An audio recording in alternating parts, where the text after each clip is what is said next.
ಅಂದ ಮಾತ ಕೇಳುತ್ತ ಭೂಪತಿಯು ತಾನು ಪ್ರೇಮಾಶ್ರುಗಳ ಚೆಲ್ಲಿ ಹೀಗೆಂದನು.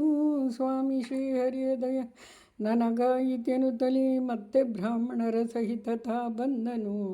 ಜ್ಯೋತಿಗೆ ಸಕಲ ಸನ್ಮತಿಗೆ ಪುತ್ರ ಸೊಸೆಯ ನೋಡಿ ಅತ್ಯಂತ ಹರುಷದಿ ಚಿತ್ರದೊಳಗೆ ನಲಿಯುತ್ತಿದ್ದನು. ಮತ್ತೆ ನಮ್ಮ ಹಿರಿಯರ ದಯವು ಇದೆನುತ್ತಲೇ ಲಕ್ಷ ಗೋದಾನಗಳನ್ನು ಕೊಟ್ಟನು. ಜ್ಯೋತಿಗೆ ಸಕಲ ಸನ್ಮತಿಗೆ ಅತ್ತೆ ಮಾವ ಸುತ್ತ ಬಳಗವು ಬಂದು ಹತ್ತಿರ ಇದ್ದ ಗೆಳತಿಯರು ಬಂದು ಸತ್ತಾತನು ಹೇಗೆ ಬದುಕಿದನೆಂದು ಆಶ್ಚರ್ಯಪಟ್ಟು ಕೇಳಿದರು.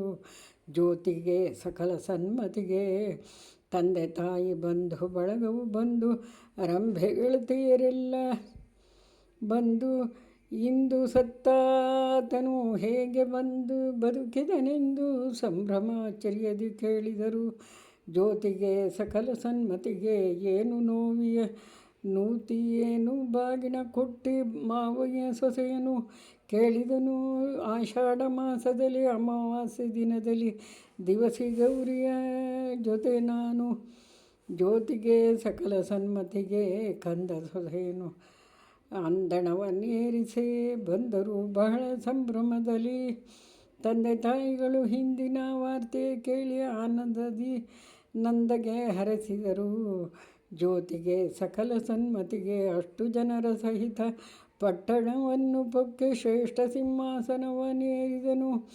ಪಟ್ಟಗಟ್ಟಲು ರಾಜ ಅಷ್ಟು ಜನರಿಗೆ ಉಡುಗೊರೆ ಕೊಟ್ಟು ಸಂತೋಷದಿ ಆರತಿಯ ಬೆಳಗಿದರು. ಜ್ಯೋತಿಗೆ ಸಕಲ ಸನ್ಮತಿಗೆ ಅಣ್ಣ ಅತ್ತಿಗೆಯರು ಖಿನ್ನ ಮನದಿ ಪೋಗೆ ಮನ್ನಿಸೆ ಅವರಿಗಾವರಿಸುತ್ತಲೀ ಎನ್ನ ದೈವಕ್ಕೆ ನೀವಿನ್ನೇನು ಮಾಡುವಿರಿ ಅನ್ನುತ್ತಾ ಅವರ ತೋಷಿಸುತ್ತಿದ್ದಳು. ಜ್ಯೋತಿಗೆ ಸಕಲ ಸನ್ಮತಿಗೆ ಪತಿವ್ರತ ಸ್ತ್ರೀಯರಿಗೆ ಗತಿ ಕ್ರೋಧವಿಲ್ಲೆಂದು ಪೃಥ್ವಿಯೊಳಗಿನ ಜನರು ಪೊಗಳಿದರು. ಸತಿಪತಿಯರು ಕೂಡಿ ಹಿತದಿ ರಾಜ್ಯವನಾಳಿ ಕ್ಷಿತಿಸುರರರ್ಚಿಸಿ ಗತಿ ಪಡೆದರು. ಜ್ಯೋತಿಗೆ ಸಕಲ ಸನ್ಮತಿಗೆ ಅಡವಿ ಅರಣ್ಯಕ್ಕಾಗಿ ಕಡೆಯಿಲ್ಲವೇ ರಥವಾಗಿ ಮೃಡ ಪಾರ್ವತಿ ಬಂದು ವರ ಕೊಟ್ಟಳು. ದೃಢ ಮನದಲ್ಲಿ ಪಾರ್ವತಿಯನುತ ನೋವಿಯ ಪೊಡವಿಯೊಳಗೆಲ್ಲ ಆಗಲಿ ನೋವಿ. ಜ್ಯೋತಿಗೆ ಸಕಲ ಸನ್ಮತಿಗೆ ಮಂಗಳಂ ಜಯ ಮಂಗಳಂ ನಿತ್ಯ ಶುಭ ಮಂಗಳಂ ಜಯ ಮಂಗಳಂ ನಿತ್ಯ ಶುಭ ಮಂಗಳಂ. ಉಮಾಮಹೇಶ್ವರಾಯ ನಮಃ. ಸನ್ಮಂಗಳಾನಿ ಭವಂತು. ಸಕಲ ಕಾರ್ಯಸಿದ್ಧಿರಸ್ತು.